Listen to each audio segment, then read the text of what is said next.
companies occasionally encounter challenging choices, such as when cash flow deviates from predictions or market conditions undergo significant shifts.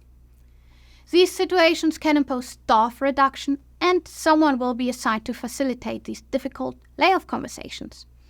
In the following scenario, Mrs. Johnson, an HR representative, has to perform one of her least favorable tasks.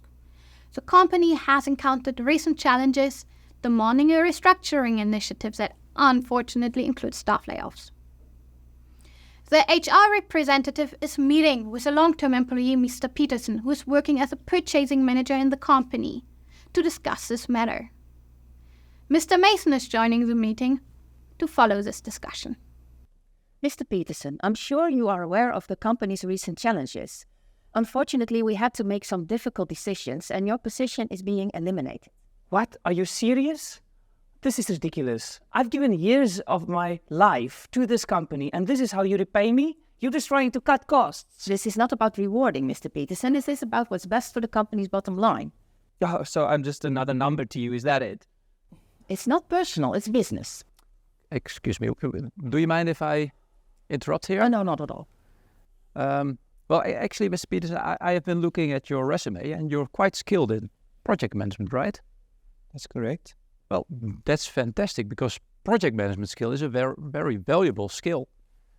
Mrs. Johnson, have you considered using Mr. Peterson's skill in a different way? Well, we are quite short-staffed, but...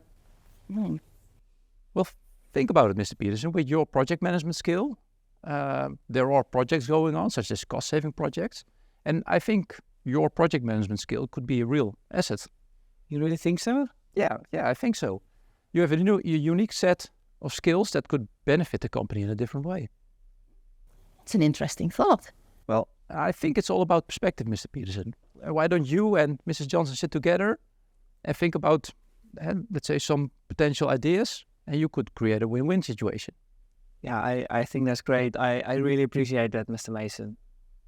Let's discuss this further, Mr. Peterson, and maybe we could find a new role for you in the company.